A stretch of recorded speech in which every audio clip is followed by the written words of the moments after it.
lahat. Bilang Panginoon, I praise our God for the opportunity pasundan at sama mga kapatiran dito.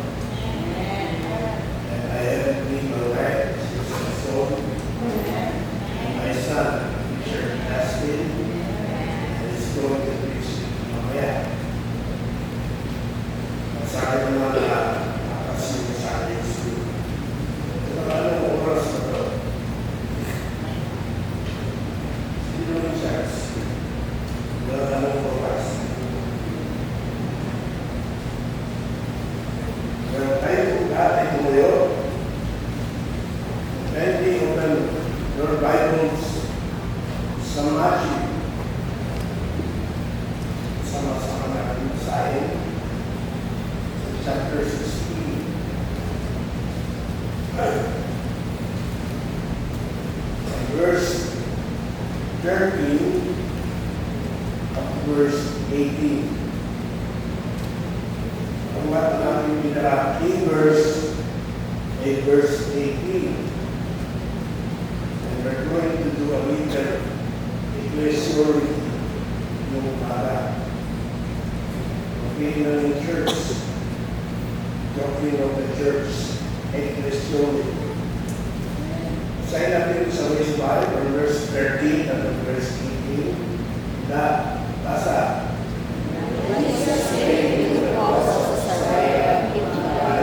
He asked his disciples, saying, Whom do men say that I, the Son of Man, am? And they said, Some say that thou art John the Baptist, some Elias, and some Jeremiah, or one of the prophets. He said unto them, But whom say ye that I am? And Simon Peter answered and said, Thou art the Christ, the Son of the living God. And Jesus answered and said, Blessed art thou, Simon Bar-Jonah, for flesh and blood have not revealed it unto thee, but my Father which is in heaven. And I say also unto thee, that thou art Peter, and upon this rock I will build my church, and the gates of hell shall not prevail against it. Sama kasih sa Panginoon. Amen. Amen. Kaya na namin. Mga Diyos, maraming salamat po sa opportunity na nakasala kayo ng Panginoon. Particularly sa nagkakang nakasala sa mga kapatid sa DNA. Salamat sa mga pamilya ng kapatid ko. At salamat sa mga kapatid na nandito na upang sa inyo sumula. And also, Lord, thank you sa awitin at mga naging tagapauna sa unang katapos ng aming buhay. Sabi kong pag-aaral ng iyong salita, nawa walang Espiritu ang magtutulay ng mga aral at kausapin ng bawat isa na kami po ay palakasin, especially sa lupong pinagdaraanan ng church. Nawa ay ang salita mo maging encouragement na kailangan ng church, yung maging gabay sa mga desisyon na kailangan gawin sa kanilang ng iglesia at sa bawat isa individual. Umikilumin mo yung salita para ituwid kami. Meron mga kamalian sa aming buhay, sa aming ginagawa. At nawa ay ang Banal na Espiritu ay umikilusin para ang salita hindi lang namin pinigil, hindi rin mga paging tagapahal ng iyong salita sa iyong layunin.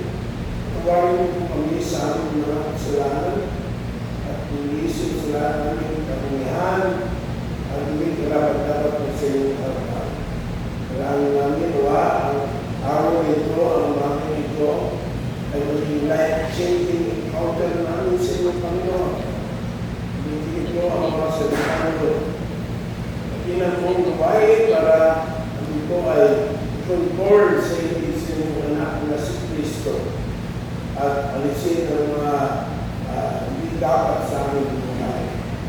So, Panginoon,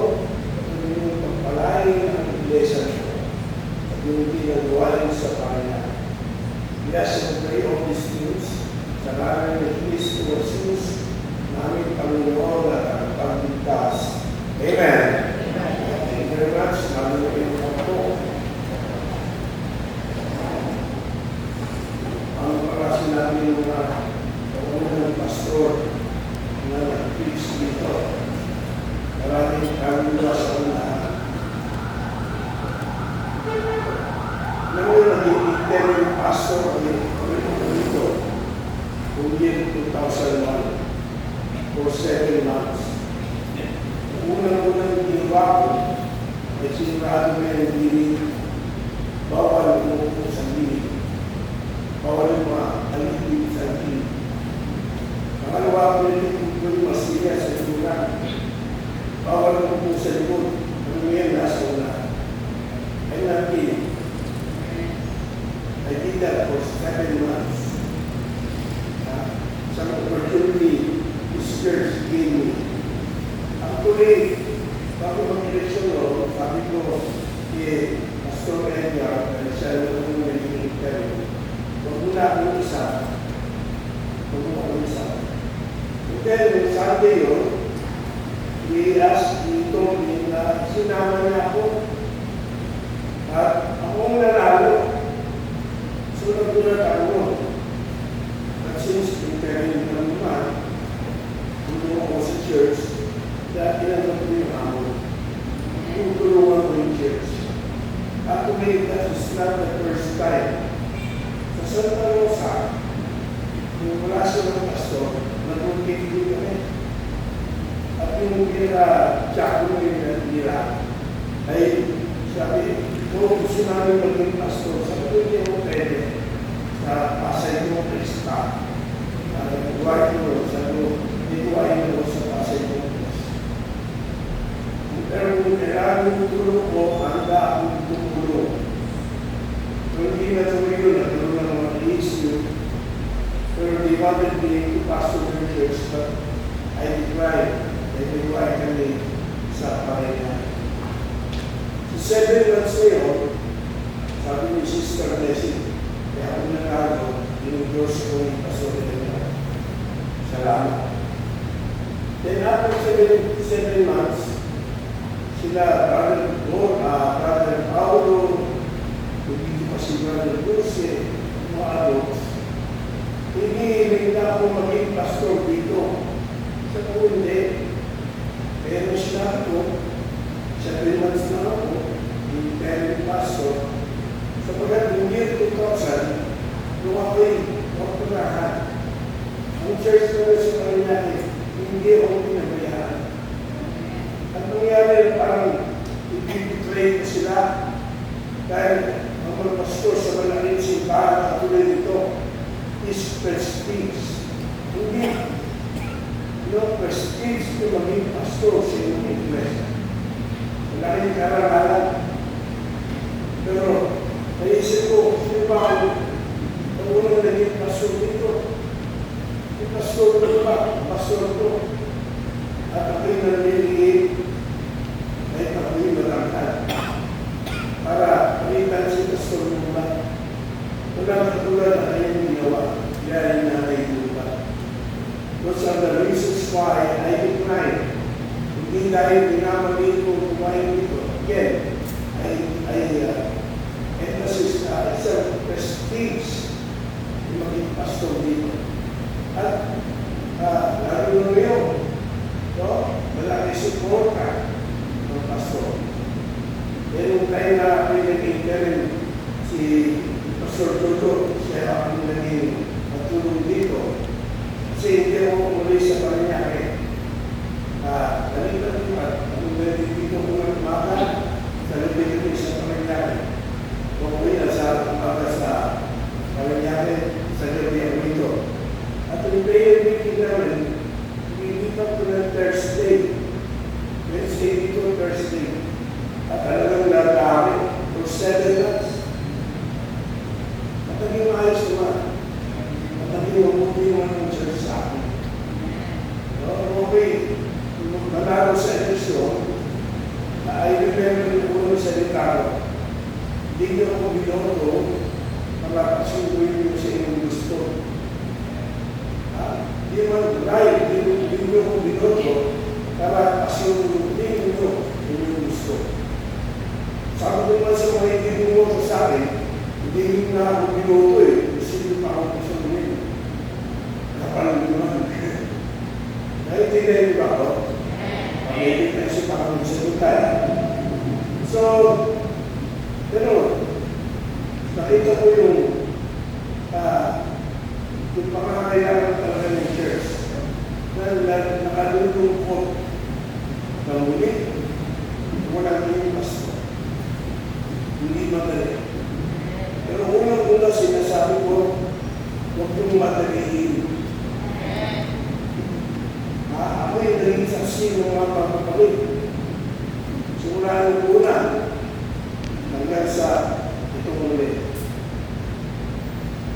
Don't play Holy Spirit. May nakakarating sa akin na may nagtulungan, may grupo. Hindi ganyan ang iglesia. Ano ito? Senado? Mag-aaral ng ilalagay na yung Senate President. Kung hindi ka itinirahan, gano'n ba? Sino mo magsabi sa iyo at magsabi sa church ito boto po ito ilagay mo. Huwag yung pakinggan, kanilang yun. Don't pray Holy Spirit. You pray to the Holy Spirit and wait for His proper timing. In this story, kahit mahabang panahon, hindi kailangan madaliin. Maisuwan ang mga iglesia.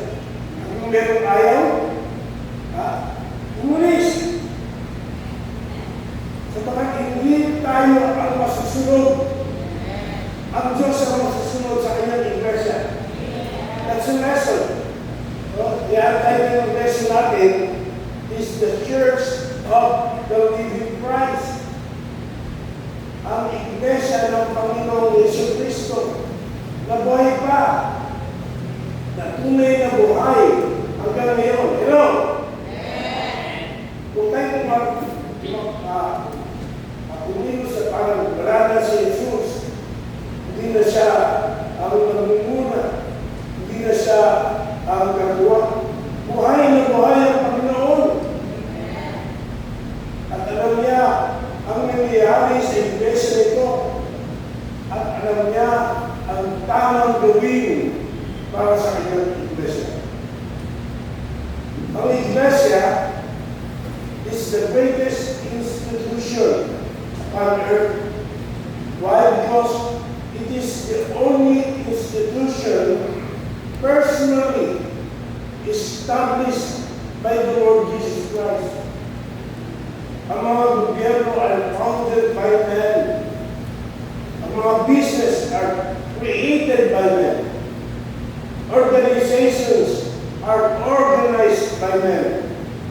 But the church is the divine creation of the Lord Jesus Christ.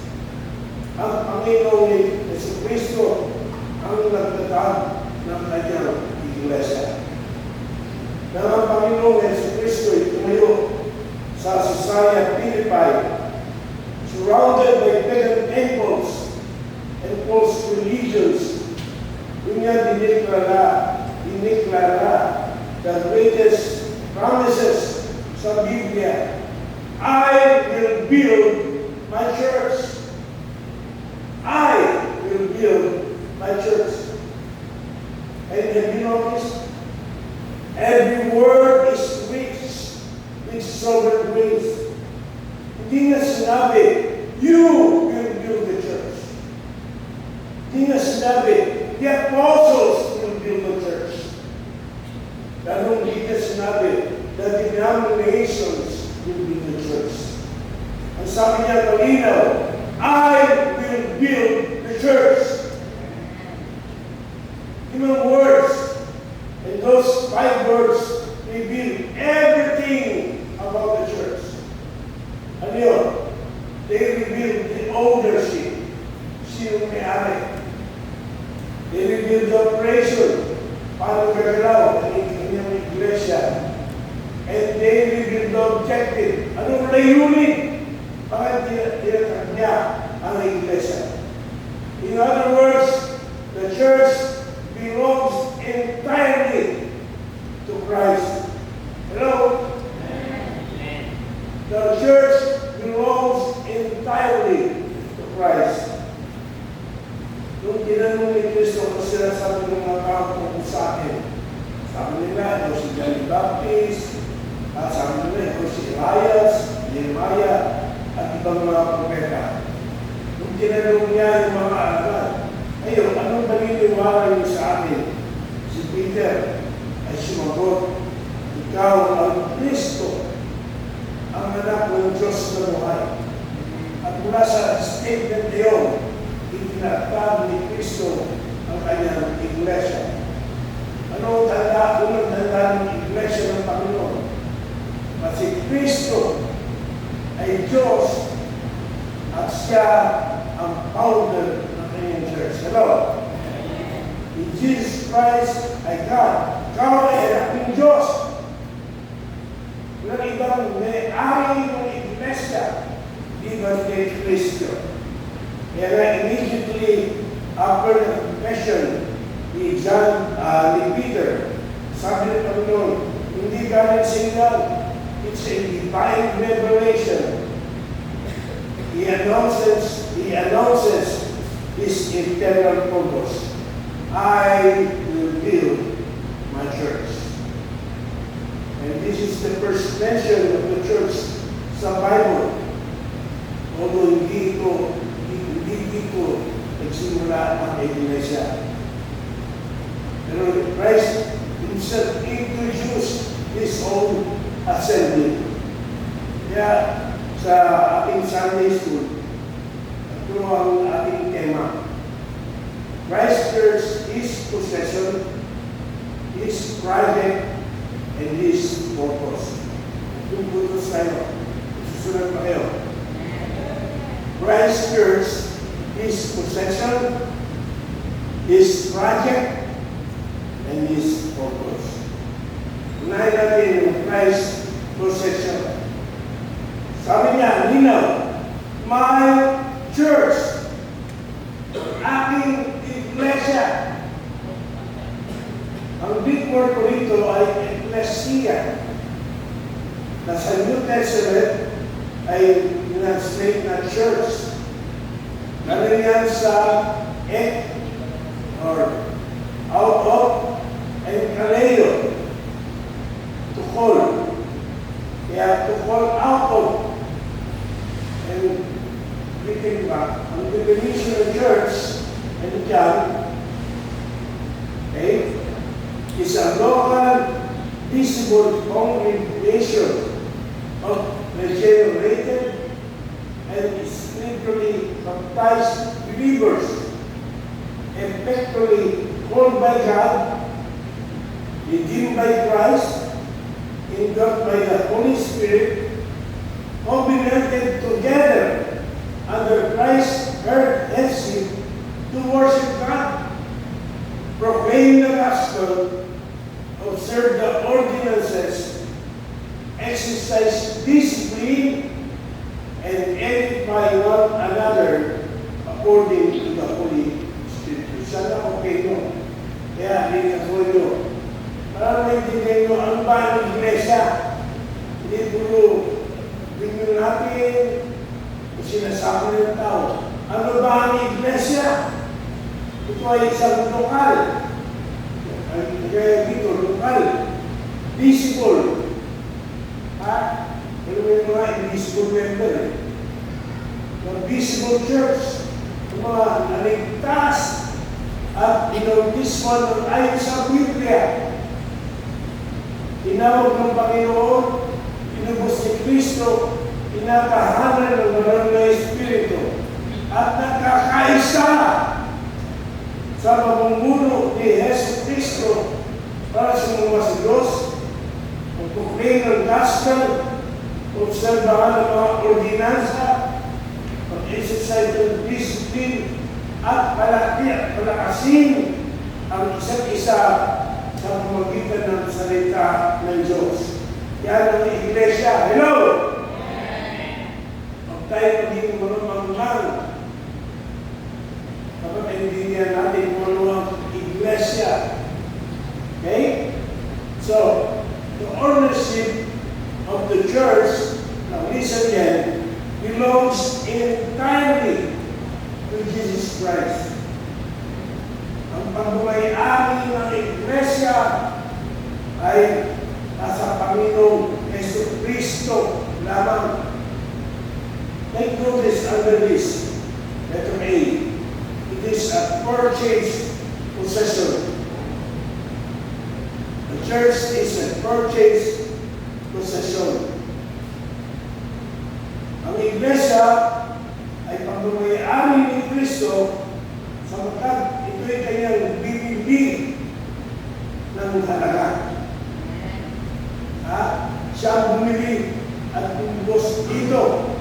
Sabi sa Acts 20, open your Bibles please. Acts 20 and verse 28. Siya dinideklara dito that he bought the church with his own blood. Pasahin nyo lang sabay sa Bible please. Okay? Yung verse na iba, nalinaw, verse lang. Acts 20:28, bilisan natin. Ilang oras. Handa. Basa.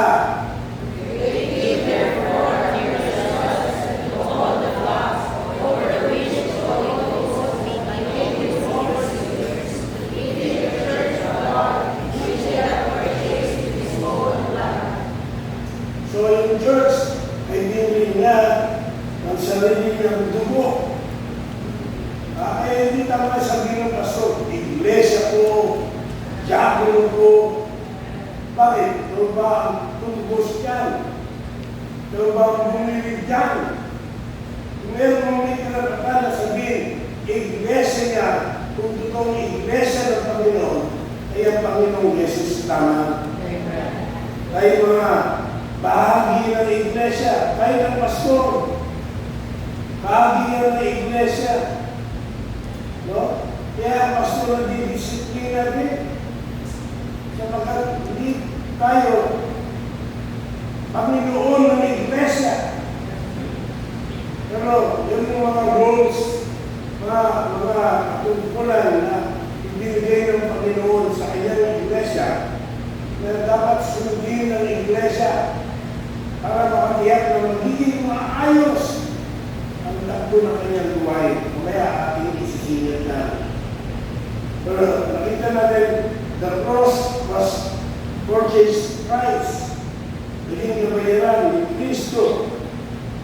The church was Christ destroyed.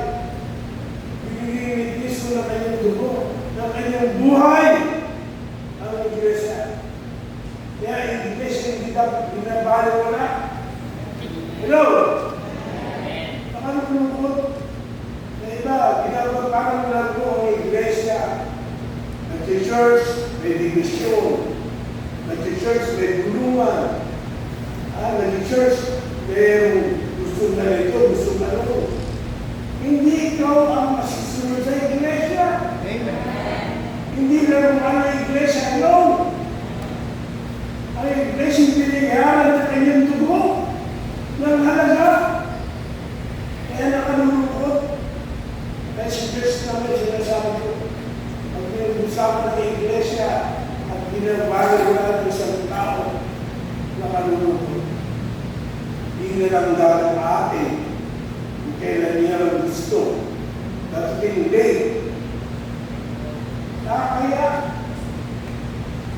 binili ni Kristo. Tandaan natin yan. Ang kanyang buhay, ang kanyang dugo ang iglesia. Hindi natin dapat ito balik-baliin. Hindi natin dapat ito hinamali. Alam niyo may nangyari sa iglesia namin. Want to see aside and I just want to share something. Yung lockdown, as na-open na yung government, hanggang 29, kaya dahil may Facebook, sabi ko, yung gusto mong pumatay na 20, magpa-register. Para, pag lumasa sa 20, sorry, unahan na lang. So, ganun, nagpapa-register.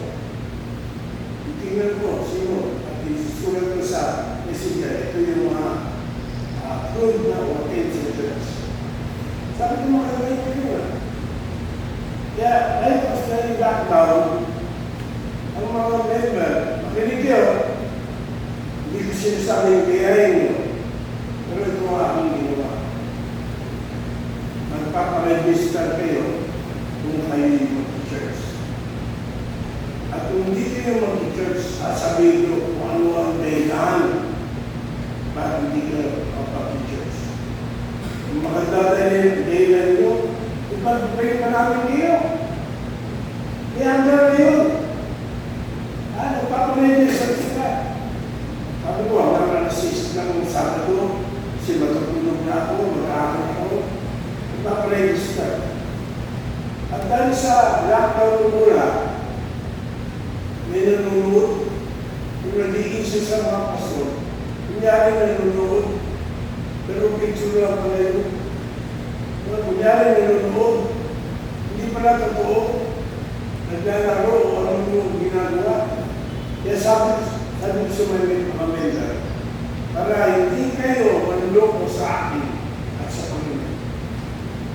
Sulat ninyo kung ano natutunan nyo sa preaching. Sulat nyo at i-post nyo. Hindi lang para malaman mo, para mabasa ng mga kaibigan nyo, ang mag-anak nyo, to share the Word of God to them. Sapagat yan ang pagkukulan natin bilang isang iglesia, to share the Word of God. Hello? Kaya ano sila? Ito-post. And you need to screenshot that at magpa-register kayo. Kasi yung iglesia, hindi paramihan. Hello? Ang dami ng member, yung wala naman. Ang dami ng member, yung walang paggalang sa Panginoon at sa kanyang iglesia. Basta na lang dito sa church. Sabi niya ng isang puso, bakit sa trabaho, pwede ba yun? Hindi ka na lang basta pasok. Sa school ba, pwede yun? Sa player ka, pwede ba yun? Hindi ka na lang mag-practice o hindi ka na lang lalating. Bakit sa ibang bagay? Hindi pwede. Pero sa iglesia na napakalaga, binigyan ni Kristo na kanyang buhay at dugo. Pwede? Kaya, mag-isip-isip kayo mga kapatid. At kung isip, kung sino pa'y laging absent, hindi ka pa, yan pa maraming sinasabi. Hello? Yan pa, maraming opinion, maraming question. Don't forget, the church is precious because he was purchased by the blood of our Lord Jesus Christ. Let it be. The church is a peculiar possession among all institutions. Only one bears the name of Christ. At Israel, hindi nila dala-dala ang pangalan ni Kristo. In fact, hanggang ngayon, hindi nila inikilala si Kristo. Not Rome, not earthly kingdoms. Alien church, my church, the church of the Lord Jesus Christ. In other words, He is uniquely His. Siya ang kanyang future bride, siya ang kanyang body, siya ang kanyang building, ang iglesia ang kanyang rock. Indeed, it is a peculiar possession. Walang katulad ang iglesia. Tandaan natin yan, isa puso natin yan. Walang katulad sa halaga ang kanyang iglesia. Another thing, it is a protected possession. Sabagat pag may may-ari ni Kristo ang kanyang iglesia, then He preserves the church. Kaya ang church nito, buhay pa hanggang ngayon. Pinigyo, hindi dahil sa inyo. Hindi dahil sa sino pumahan dito. Hello? Hindi dahil sa amin. Nagtatanong ako pinag-over na Pastor Fermin. 1978, ang sinig mag-Bible school. Pinanong ko si Pastor Fer. 1975, nagpunta sila mag-church dito. 75, sa buong taon ka lang ako po. 78, high school ka lang ako po. Okay, mapunta na ito. 1983, February 27, to be exact. 1983, noong ako ay nagpabautismo. Di Pastor Fermin ang nagbautismo sa akin. Nakita ko yan sa record ni Ate Dory. Ngayon, noong 1984, pagkatapos galing kami sa camp, yun naman nagsuko ng aming buhay, kung tumugon ako sa panabagay ng Panginoon, full-time ministry. 1984, so may ilang taon na ako nag-lingkod. Modesty aside, and to God be the glory. 41? 42, pinatanda ko pa. 42. Tapos ko nagpunta sa Parañaque, kami nag-umpisa noong 1991. Pero lagi pa kami na rito. Dahil kung pa si Mrs. Lumba, kasi pasulupan mga tayo. At naging full time na lang, tumula na si nanay, kasi pastor muna. Ibig sabihin, at kahit na nandun na ako sa Parañaque, nakasuway-way din ako sa mga nangyayari dito. Natutuwa ko na meron mga ilan na lang na matatagal na pero nagpipito pa sa iglesia. And modesty aside, alam mo natin si Pastor Espiritu na nagkaroon ng problema yan kailangan ni Jesus mo panuna. Pero hindi siya tumigil sa ministry. Then may rise and grace. Inaawin niya rin muna. Sa amigo at sa panyero, dalawa lang kami ni Pastor Pero. Pastor Beneo ang hindi maalis sa grace. Yung aking sinasabing 42 years, hindi na ako umalis sa grace. At nakita ko yung mga nangyari dito. Anong bago kaming member, ang nag-visitation kami sa sabi, ay dati na rin kami gumagamit yan. Dati, sa LSC dami, dito sa LSC ang dami, pati sa face, dati. Kaya hindi pa unahan niya. Hello? Hindi rin pa ulihan yan.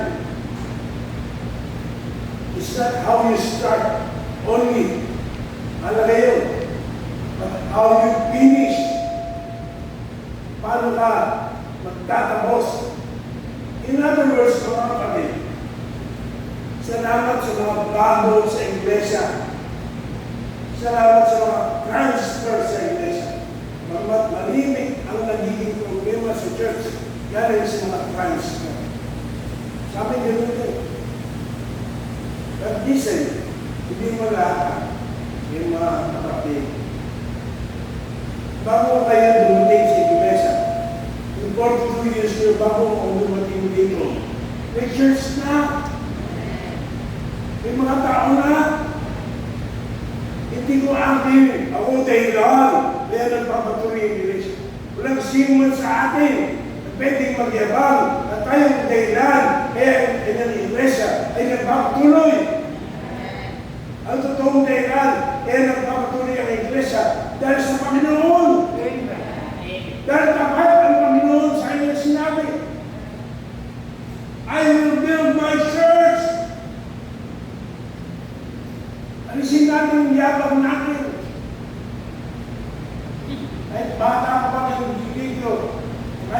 taon, hindi pa rin yan para kalimutan natin na hindi tayo ang dahilan. Kaya nagpapatuloy ng iglesia. Ang Panginoon ang dahilan. Ang Panginoon.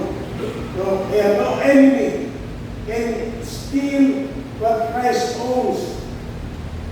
No devil can destroy what Christ possesses.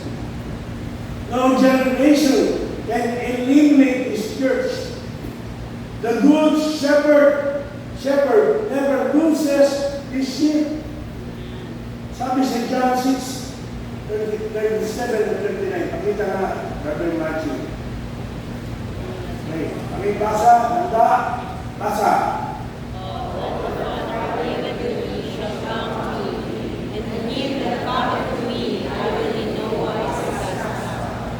And this is the Father's will which had sent me, that of all which He had given me, I should lose nothing, but should raise it up against at the last day. so, the good shepherd never loses his sheep. Ang tawag yan sa theology ay perpetuity of the church. Perpetuity of the church. Next slide, right? Yeah. The perpetuity of the church means that the Lord Jesus Christ has always had, presently has, and will always have His true churches on earth until His second coming. It is the biblical truth that Christ continually preserves His churches so they will never become extinct. Throughout history, among kingdoms have risen at wala. Empires have flourished and faded. Dynasties have appeared and disappeared. Yet there is one institution that has survived every attack of Satan, every persecution of the governments, every corruption of false religion, and every assault of hell itself. The Church of the Lord Jesus Christ. Hello? Ang Church ng ating Panginoong Yesu Cristo. Nakikinig ba kayo? So yan. Okay, it is a protected possession. Nagpo-protect ang Panginoon mismo. And last, it is a praise possession. Ang Panginoon ay natutuwa, nalulugod para sa kanyang iglesia. True, though ang iglesia sa lupa ay imperfect, pero minamahal ni Kristo perfectly ang kanyang iglesia. He nourishes her, He cherishes her, and one day, He will present her a glorious church. He will present the church to Himself and to the Father, a glorious church. We have that in Ephesians 5:25 to 27. Tingnan niyo sa Bible nyo. Ayaw ko yung magbabasa. Pwede mo katabi mo, huwag na katuwa. Tabi mo, magbukas sa Bible. Iyakan mo dito. Okay, Ephesians 5:25 to 27. Handa! Basa! As Christ.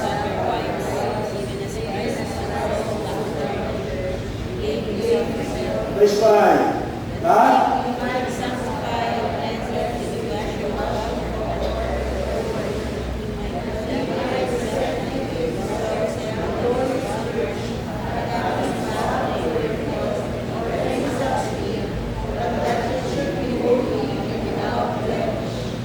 See, the church is a praise possession of Christ. Because one day He will present this to the Father, a glorious church, church can be perfecto. Christ is doing through His Word, through the Holy Spirit, and through His ministers ang pag-sanctify sa kanyang church. Alam mo na yung spot or wrinkle, and that it should be holy and without blemish. Kaya pag ang church, may division, may intriga, hindi huli yan. Hindi yan ang klase ng iglesia na ipipista ni Kristo sa harapan ng kanyang Ama. Dapat isipin natin. Kaya nga, sa pagkatapos sa ating unang puntos, ang church is not ours to reinvent. Hindi natin babaguhin. Puso ngayon ganun, kaya natin hindi. It is not ours to reinvent. It is not ours to modernize. It is not ours to compromise. It belongs to Christ. Therefore, anong dapat natin itanong bilang member ng church? Ano dapat natin itinatanong bilang member ng church? Ang aming may-ari ba ng iglesia namin? Natutuwa? May-ari ba ng iglesia nito? Nalulugod? Thus, displease the owner. Yung buhay ko, yung paglilingkod ko, yung pagsamba ko, ito ba'y nakalulugod sa may-ari ng iglesia? Yung walang iba, yung hindi ang Panginoong Jesucristo. Kaya po yan, unang punto sa atin. Christ possession. Sabi niya, my church. Let's go to second point natin. Christ project. I will build. So, the church is Christ's ongoing work. At patuloy na gumagawa ang Panginoong Jesucristo sa kanyang iglesia. Ongoing work. At dito makita natin muna yung kanyang power. Christ's power. I will. Ibig sabihin, ito yung kanyang divine determination. Christ possesses all authority. Walang obstacles that can stop His purpose. Ang kanyang kalooban ay hindi mabibigo. I will. Not only yung kanyang power, but also His plan. Build. He said, build. And you know what? Building requires wisdom. Kailangan matalino ang pagtatayo. Every stone is placed exactly where Christ intends. Every believer is added according to His sovereign plan. Walang aksidente. Nothing is accidental. Everything is purposeful. Kaya nga, binanggit ni Pastor, ni Bishop Dr. Espino, na the church ang nagdadagdag ni Mateo. Ang Panginoon ang nagdadagdag sa kanyang iglesia. Acts 2:47, basa. Acts 2:47. Okay? Handa? Nandiyan ba kayo? Handa, basa. Praise God and have favor with all the people, and the Lord added to the church daily such as should be saved. So ang Panginoon, the Lord added to the church. Ang Panginoon ang nagdadagdag ng tao sa kanyang iglesia. 1 Corinthians 12:18. Mabasin mo ulit. Ang iba hindi nagbabasa. Wala kayong Bible? 1 Corinthians 12:18. Okay? Handa! Basa! Now hath God set the members, every one of them, in the body, as it hath pleased him. Ang Panginoon naglalagay ng mga member sa kanyang iglesia. Ha? Ay yung mga naging rebelde na wala. Kami yung mga nawawala. Ang tawag dyan, ang scaffolding members. Scaffolding members. Ano yung mga unang-una? Ano ba yung scaffolding? Yan nilalagay pag nagagawa ng building by pasuldo.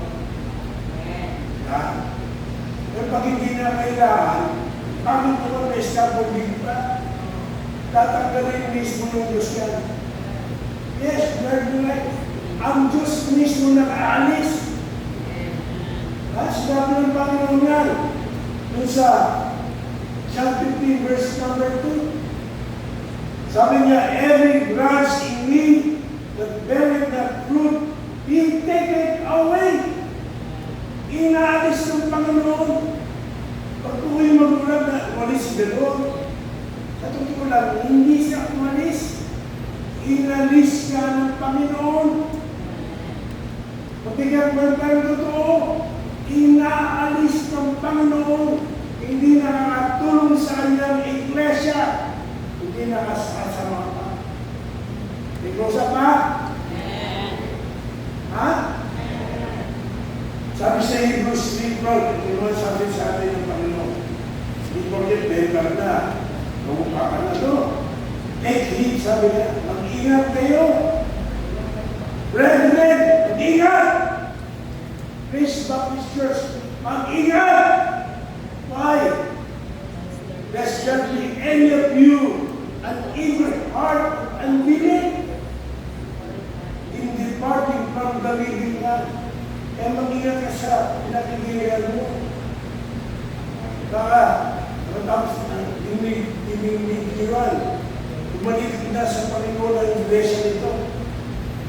Kaya kung doon ang mga Christians man ay hindi pinapabayaan ito. Alam mo, ayaw namin mangyari yung nangyari sa Ascending Church ng Berean sa Bacoor. Ascending Church ng Asunter pa, marami pa.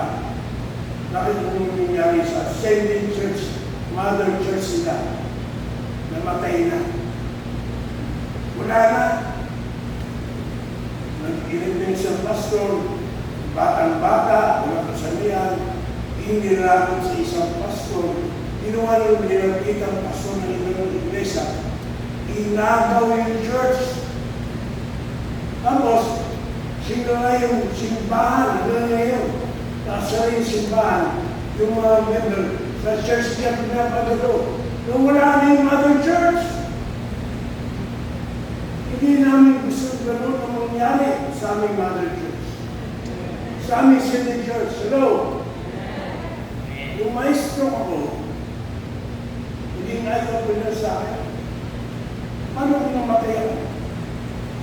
Hindi pa nakahanda ang church. Siguro binuwayan pa ako ng Panginoon so that I will prepare our church. Kaya, kung ako'y nakakasalita na ng maayos kahit paano. At sinabi ko sa church niya, Panginoon ba tayo? Huwag kayong magkampo. Sabag, magbat sa inyo hindi matay ang pastor at hindi na paganda. Pero may church, ang tagal bago nagkaroon ng isa pa po, tagal bago nagkaroon ng pastor. Yung kay Pastor Arias, nagkagulo pa sila. Hindi na iantay. Nasabi ko sa church, pero kami itong diakono, hindi lahat yan preacher. Ang preacher natin, ilan ba yun? Apat. Hindi preacher, nag-diakono. Ikaw, Bernard, Apat ang preacher. Okay? Ano yung mga preacher namin? Dalawa, hindi diakono. Kaya pwede maging preacher, hindi diakono. May mga diakono, hindi preacher, din sa amin. Pero sabi mo, ina-appoint ko yung pinagkakatiwalaan ko ng gusto, si Brother Bernard, David Bernard, nakasama ko na sa Pasay pa. At si Deacon Justin, nakasama ko na dyan pala na rin. Bilang aking assistant pastor, habang walang ginatawag ng pastor, dahil pag namatay ako, hindi niya makakabot. Kaya sabi ko sa church, irespeto nyo sila, pagtulungan kayo, pag kayo mag-integral, sumuporta kayo. Kailangan ng church magpatuloy. Ang tao na mamatay, pero buhay niya, hindi dapat mamatay. Ingatan nyo ang kanyang iglesia. So, mahalaga sa Panginoon ang kanyang iglesia. Okay? Siya nagdadagdag dito at siya rin naman nag-aalis kung kailangan alisin. Anong process niya? Anong process na ginagamit niya para dito? Christ is still building. He builds by the gospel, the Spirit, the Scriptures, and the people churches. Every conversion is another living stone. Every baptism is another testimony. Every church planted advances His kingdom. Ha? Yan ang proseso ng Panginoon. Kahit yung nawala, kahit na yung apat yung kanalasaw na walang pinapastor, kasama yan sa proseso, yan pumilit daw kung sino ang mga dapat sa kanyang iglesia, mga dapat pagtiwalaan sa iglesia. Walang aksidente sa kanyang iglesia. And His perfection, kung ibig natin sabihin ka, that Christ will never abandon His work. Hindi niya iiwanan ang iglesia nito. Iba na lamang ang iglesia ito. Hindi na sumusunod sa Kanya. At tao na ang nasusunod. At nag-apostate na. Tumaligid na. Hindi na Biblia ang authority. And hindi na for the glory of Christ, for the glory of God ang layunin.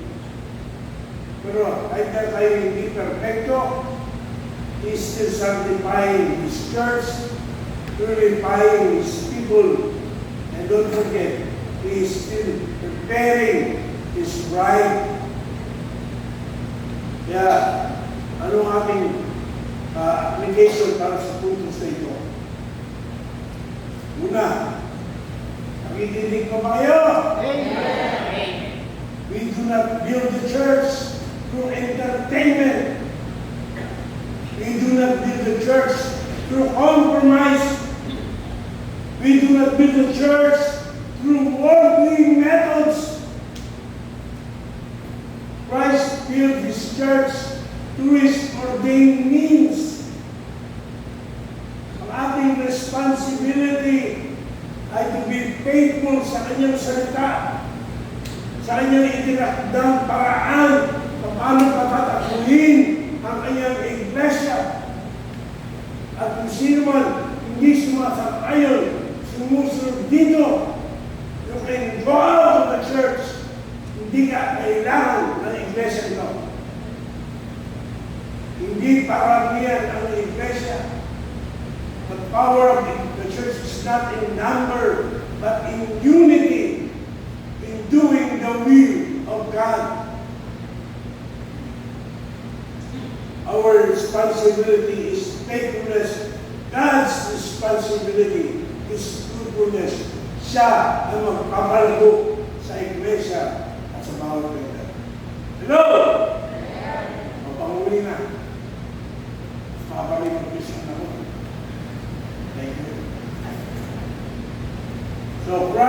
purpose. Church. I will build my church. Sinasagot natin ang mga tanong. Why Christ is building His church? Why is Christ building His church? Una, to display His glory. Para ipakita ang kanyang kalwalhatian. The church exists for God's glory. Hindi sa kaninuman o sa sinuman, but for Christ's glory alone. Sabi ng Ephesians 3:21, unto Him be glory in the church by Christ Jesus throughout all ages, world without end. Amen. Unto Him be glory in the church. Everything nakasentro kay Kristo. Bawat sermon nakasentro kay Kristo. Bawat awit nakasentro kay Kristo. Bawat panalangin nakasentro kay Kristo. Bawat ordinansa at bawat ministry dapat nakasentro kay Kristo. Unto Him be glory in the church. Christ receives all the glory. Dapat siya lamang ang dapat manggap. Gusto ko yan eh. Nagpapatawa sa preaching. Gusto ko yan. Systematic ang preaching. When you preach, it should be for the glory of Christ. When I preach, it's for the glory of Christ. Kahit masaktan ka, kahit hindi mo magustuhan ng mensahe. But I'm not doing this for you. I'm doing it for Christ.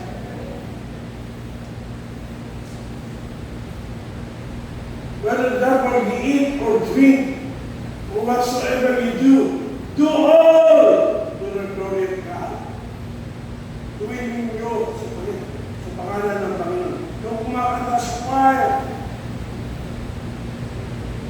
wala rin ba nung ako'y naging Terry? Ang dami ba, John? Prayer meeting 14? Ang daming 14. Kaya yung Sunday, meron ng whiteboard dito eh. Kinulat ko sa whiteboard, 40. Ulaan yung pangyan. Sabi sa birthday, anniversary, edad, hindi. Alam niyo ba niya? At guidance ito ng prayer meeting. At isa sa pinapitan ko. Kaya porque wala ikaw, wala ikaw, wala ikaw, wala ikaw, wala kayo. Kaya wala iglesia, hindi na wala ng problema. Yung prayer meeting na napakahalaga at nagsisubig siya. Hindi na babayaan nyo. Ano sabi ko? Sino mga choir member? Ayun. Lahat ng choir member, hindi pati ng prayer meeting mag-resign. Sino Sunday school teacher? Ayun. Lahat ng teacher, hindi nag-prayer meeting mag-resign. Ang yabang nyo, hindi mo nang ipag-pray ang ministry nyo. Hindi nyo ipag-pray ang ginagawa nyo. Lahat, laro lang.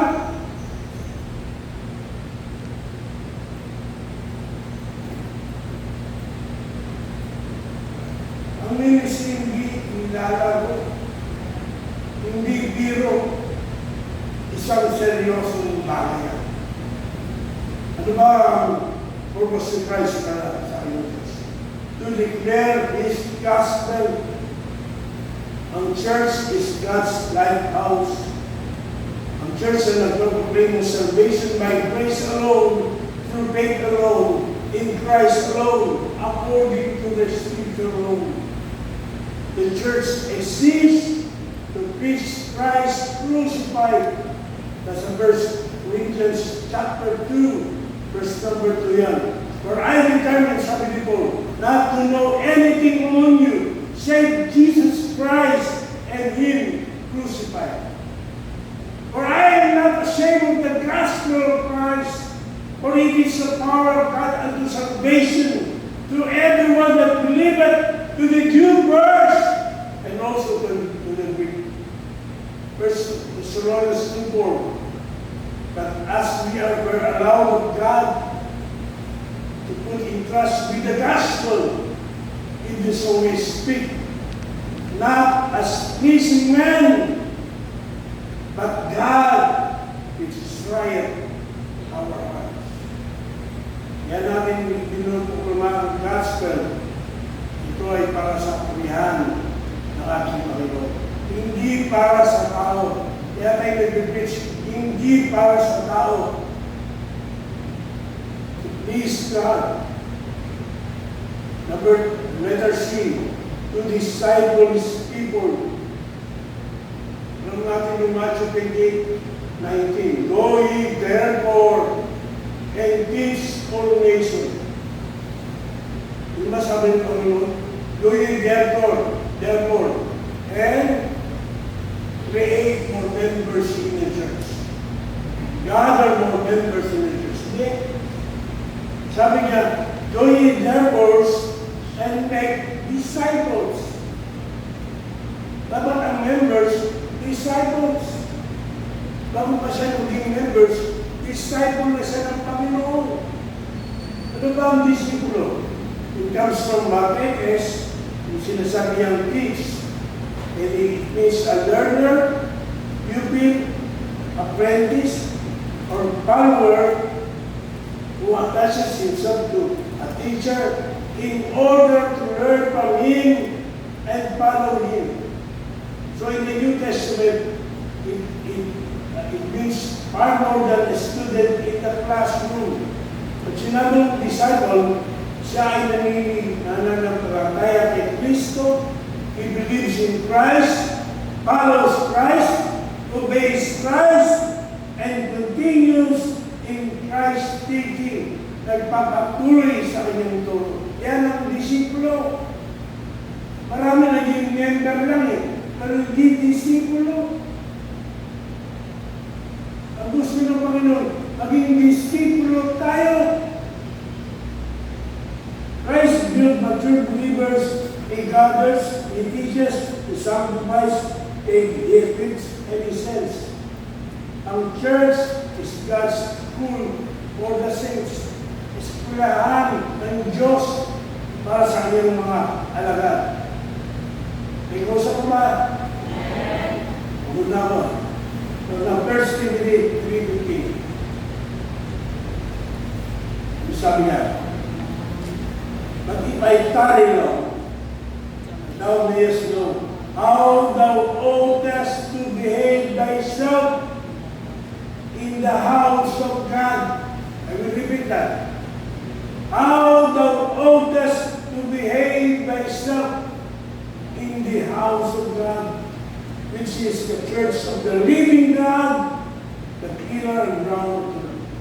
Sabi ni Pablo, dapat turuan ang mga member ng dapat nating ugali bilang membro ng Iglesia ng Diyos.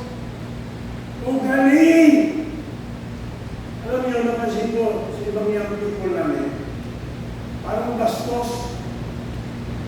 Nakita yung mga adult, nandun ako sa ito, nandun ako sa likod ako po eh. Dinadaan ang kalang, bastos ha. Hindi mo na bumati. Kaya ako mag-base sa ibang lugar, nagbumano pa nga, diyan mo nagpapamano, pero nagbumano pa eh. Nakatutuwa, yung mga young people niya, natutuwa ng tamang asal. Kung nagpunta ka sa bayan sa member, nandun ng anak, hindi mo lang bumabati. Kinuha mo sila. Kaya sabi ko sa mga young people namin, ang mga Kristiyano dapat mag-aral. Hindi bastos. Mag-aral. Hindi dadandaan ng matanda. Ganun sa Diyos eh. Sa closing prayer, nabasa mo, nagpuna ka. Inamayan nyo ba yung pastor? Inamayan nyo na ba yung mga tanda? Patay. So kung may worker dito, hindi kami pwede po. Yung pastor Lula, Sa kanto na yan, dyan ako nakatayo. You need to do everything para yung mga member ay maasikaso. At kinakamayan namin yun. Kinakamayan. Hindi ko alam yun. Nung tiniyo yung basketball, sa amin yung tiniyo. Sinawawala kami sa Bible School. Nagpupunta kami sa Facebook, kami nagbabasketball. Kaya, nakuha nila yung pati ng lupa dyan, tuloy-tuloy buong ng mangga, yung mga iguman ni tatay ni Masulver, tinayo yung masikunan na lupa parang. Kami rin nagsimento dyan. Kaya ako hindi na tumuloy sa pag-welding. At try ako mag-welding. Isang linggo hindi ako nakamulat. Dahil may baka nilalim yan. Itinayo para sa amin yan, para hindi na kami lalayo. At dahil wala pa yung mga student, may mga time na darating kami, nagbabasketball, individual, nagiging si pasulong ba? Makakitigil ka na matinding sa ligasan. Ay, lang kaya, ako ay dumiray ka, hindi nyo magmamayari yan. Umati mo lang kayo. Tawag dyan, mabuting asa. Ito yun. Hello? Hindi na sa church ka, di mo nang magalang mga matanda. Iba tayo, Kristiyano tayo. Dapat magalang sa bayo, dapat kung bumati. Yung dinuro ko sa church namin. Isa pang dinuro ko, matagal. Yung offering. When you read the Bible, walang worship, walang offering. Kaya bago mapapasok mo ka, ihanda mo na yung offering mo. May mga nagsasalita sa iglesia, alam mo, napakataba. Maraming komentaryo. Ang tanong mo, nagtatayos ko pa. Baka hindi nagtatayos yun eh. Nagtatayos ka ba? At hindi lang tayos sa tayos and offering. Kung hindi ka nagtatayos, tumingin ka. Wala ang karapatan. Hindi ka dapat. Tagal-tagal ng Kristyano, hindi pa nag-iikabaw. Pero magaling yung komentaryo. Kaya, sa amin, na-record yan. Yun, pag ginawa ko yan, ubus ang Biblia. May picture ng mga envelope, may picture. At sasabihin ko yung member, pag ganito, wala ka atang envelope ha. Ay, nakalimutan ko. Hindi ko nakalimutan para sa Panginoon. We need to teach them how to behave as members of the church. Hindi pwedeng absent, hindi pwedeng laging late. Ano ka, Bishop?